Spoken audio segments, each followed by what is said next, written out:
Hey guys, back with a recap and review of episode 2 of The Mandalorian called The Child.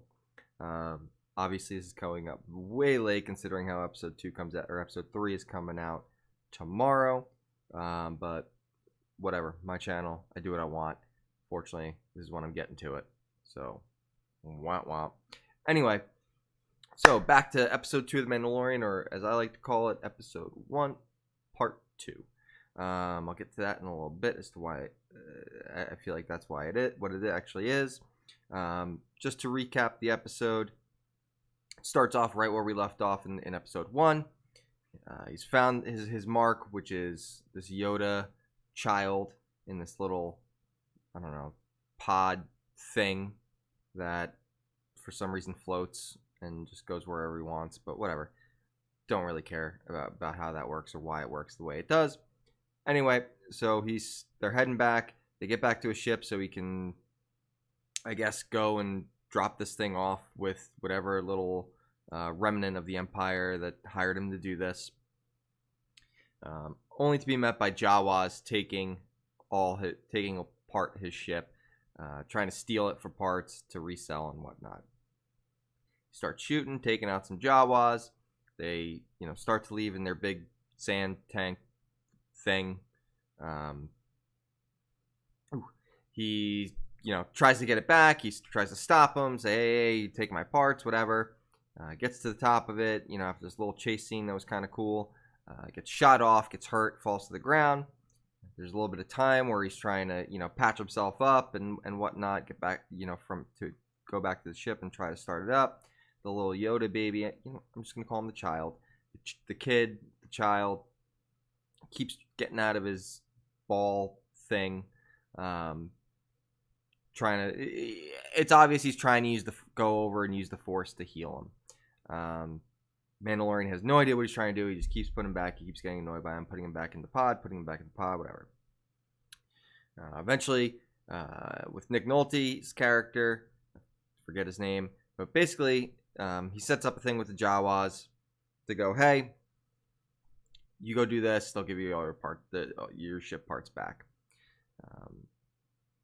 What he has to do, he has to go and basically just steal an egg from this alien, looks like a rhino thing, and bring it back to the Jawas, give him the egg, and they'll give him all the parts back. He goes, he winds up having to fight the mother of the egg. Pretty cool battle happens between him and this alien rhinoceros thing. It's getting the better of him. So then, as we've been seeing throughout the whole time, as the child is trying to use the Force to help him out, he winds up lifting this thing up, gives him enough time to, jab it in the side with his knife or blade or whatever, and kill it. The Yoda child winds up, and I said I was gonna not call it a Yoda thing, but I'm just whatever. So the Yoda kid winds up passing out. He gets the egg, brings it back to the Jawas. They crack it open. They start eating. They give him all his parts back, and he fixes his ship with Nick Nolte's character, and then, as far as we know, goes off to deliver his mark. That's all that happens in the episode. There's not much. The reason why I'm calling this episode 1 part 2 is because, and I'm sure everyone else is kind of, I would assume that other people kind of see the same thing that I'm seeing, that it feels like this should have been part of episode 1. It feels like they kind of probably had like an hour and 10 minute long first episode, and they said, hey, no, cut this up into 2. Hence why we had a 38-minute long episode 1 and a 30-minute long episode 2. This episode is very slow, which I don't mind. I'm actually fine with it. I'm fine with the pacing of everything. I'm fine with it being more of a slow burn kind of show. Feels more like a Western, feels more like those types of, cowboy shows, lone gunman type of show. And I'm fine with it. I mean, I had a couple people in the comments saying the show's boring and it's this and it's it sucks, and I don't. I mean, if you to me when I go back and watch the original trilogy, those movies are kind of slow. You know, yeah, there's these big action scenes in them, but like for the most part, they're pretty fucking slow movies. I mean, there's not a whole lot that happens in between. I mean, there is, but they're not the the quick paced action movies that we see today. They really aren't. It's not, you know, an action beat every 5 minutes or every 5 pages or whatever it is that they say you have to have when you're writing an action script. They're slower movies, and I feel like this kind of takes that and does a similar thing. Could it have more action? Yes. It's a TV show though. It's not going to be able to do the same things that a $200 million movies can do. It just isn't.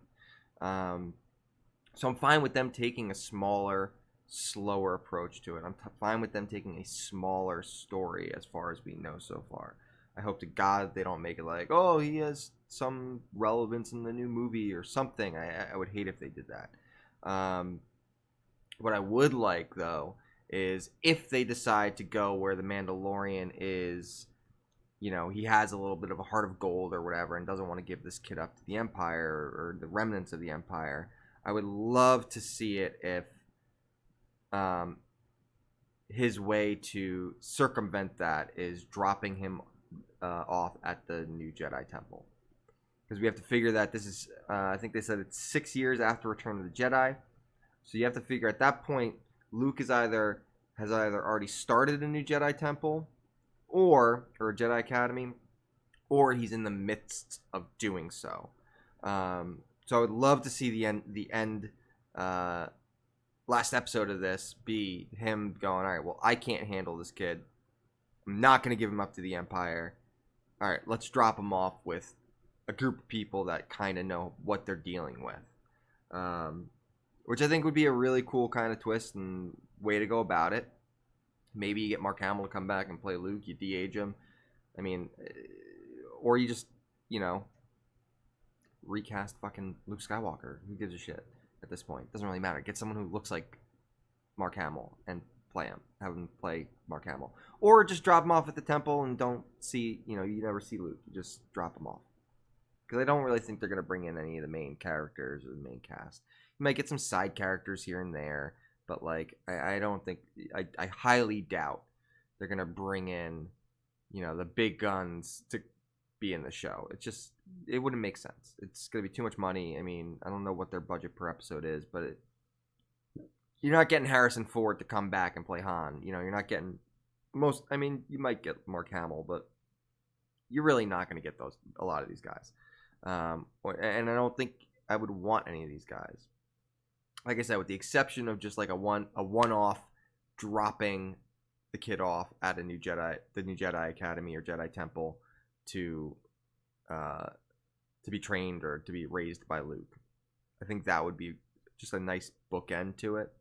And then don't do anything else with it, because we're not doing anything with those characters anymore either. You could deal with it in the comics or whatever. But I mean, overall,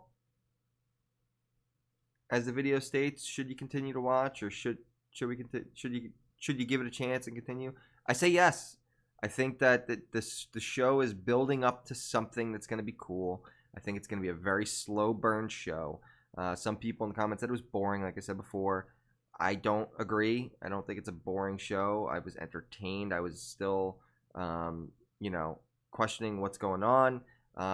Was I disappointed at all with this episode? No. You know, once I watched this episode and then rewatched the first one and watched this one again, I really realized that this episode was supposed to be part of episode one.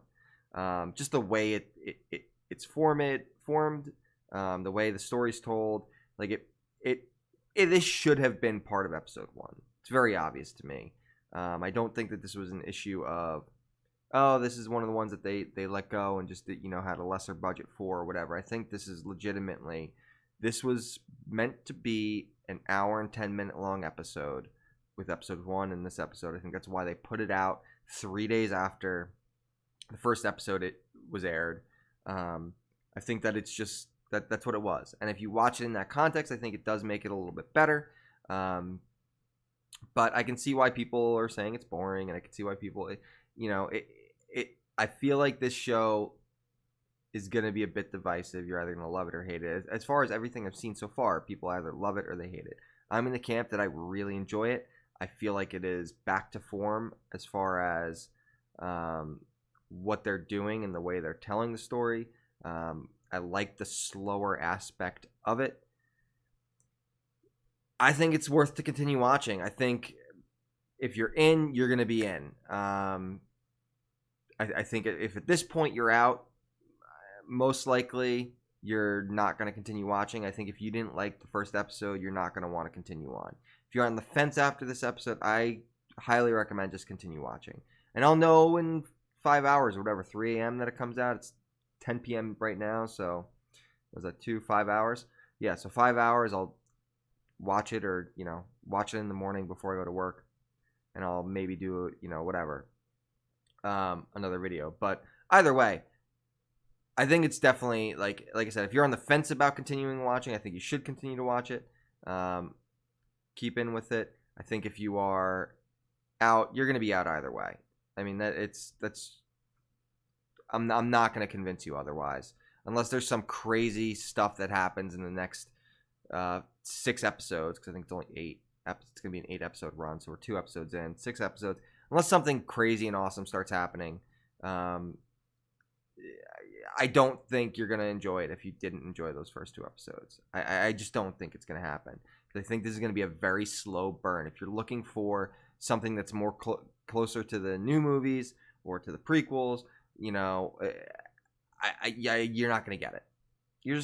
That's not what this is. It's more. It's just a slower paced show. It's meant to be more of a Western. Even Firefly. Like, Firefly was a very slow paced show. You watch that show. It took me a while to get into that show because it's so slow and there's not a whole lot of action and it's a lot of talking. I mean, it's just what it is. And I think that this show is doing a similar thing with adding a little bit of that kind of Leon the Professional vibe to it, with him and this child and all that kind of stuff. So I don't know. I liked it. I'm still on board. I don't think that this episode ruined it for me. I think that this episode kept me intrigued enough that I want to keep watching it. Let's be honest. I love Star Wars. I'm going to watch it either way. Like, it's just what it is. I'm going to watch it. It's Star Wars. Just like, regardless of how anybody felt about The Last Jedi, you're going to go and see Rise of Skywalker. I don't care who you are. You're going to go and see that goddamn movie. You're going to see it. If you're a Star Wars fan, you're going to see it. How could you not? You could say all you want. You don't want to see it. You're going to see it. For me, I'm going to watch this throughout the whole thing. I mean, I got a year free Disney Plus, so why the hell wouldn't I? And like I said, I'm intrigued. I am really enjoying this show. If you think I'm wrong, go ahead in the comments below. Let's keep it civil. We'll talk it out. I'm down to have a conversation. Aside from that, check out, I'll have links to my podcast that I do with my buddy Mike called How Did You Find This Podcast below, as well as links to Twitter, social media, all that kind of stuff. Like, subscribe, share. I'm at like 9 subscribers. Let's get me up to at least 10. At least 10. Anyway, see you guys later. I'm gonna go eat my Chinese food and maybe watch this again. Peace.